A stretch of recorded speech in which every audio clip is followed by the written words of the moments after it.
Hello, all.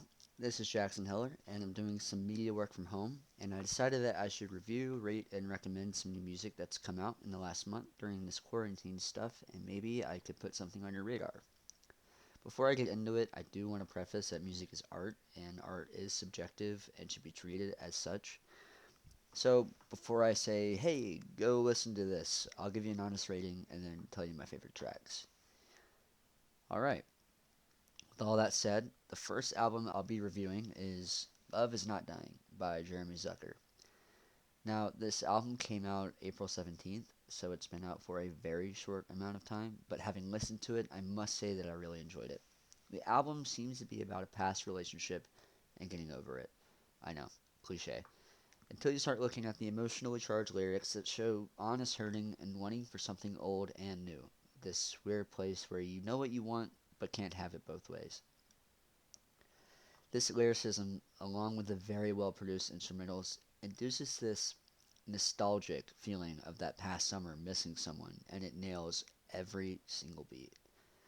The first few songs, some of which will remain unnamed since they are considered not appropriate for school, sets up the situation and context for the rest of the album, but more importantly establishes the tone, a sad but hopeful, happy one.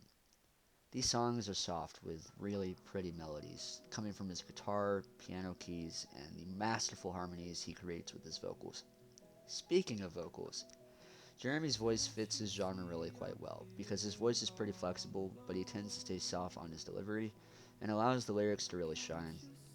And as much as I appreciate incredible singing, sometimes it's the simpler things that makes a message more digestible.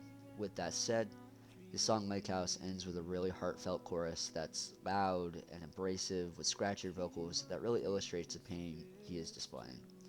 It's definitely not uniform for this album, but it fits really well.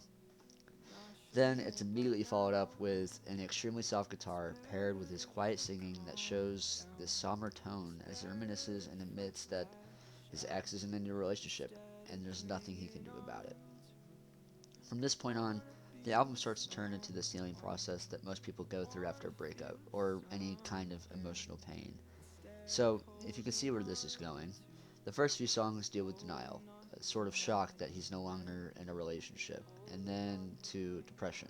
And as we'll hear shortly after the record, a scene of anger where he just says that he's not their friend anymore and to not expect anything more than a cold shoulder. The process is slightly backwards, but still reaches the same goal. And I'm referencing the 5 steps of grief, um, but yeah. He begins to reach bargaining as he tries to convince himself that he's still good enough for her, even though she's moved on. His song Julia displays this really well. In this track, he talks about the unending desire to be back in love, but battles with this pursuit of also wanting to be alone. He ultimately decides that he's done with her, but holds on to memories shared between them. Finally, after a heavy gauntlet of emotional, tear-jerking songs, he reaches acceptance in his track Always I'll Care. In this final track, he admits that while things may be over, he'll always have his arms open for them, but won't try to win over their love again. I would give this album a rating of 8 out of 10. By no means is this album perfect, but I think it fits its own guidelines perfectly. Jeremy knows how to move in his sound and present a truly heartbreaking story of moving on. The album isn't overproduced, as in, it doesn't try to overdo anything. It's concise enough to present a narrative, but open enough for others to relate through his lyricism. I dock the point simply because the track can be repetitive at times and somewhat homogeneous, and someone who's not fond of his genre may find it boring to listen straight through, but I would recommend this to someone who's looking for a sweet and somber album that tackles topics like heartbreak, anger, love, depression, and everything in between. My favorite tracks are Lake House, Orchid, Somebody Loves You, and Full Stop, just because of its insanely good melodies and really well balanced vocals. Well, that wraps up this review, and I hope you enjoyed it. I'll be doing a follow up review on another single that's a little more mainstream, but definitely still accessible. Anyways, stay safe and have a good rest of your break.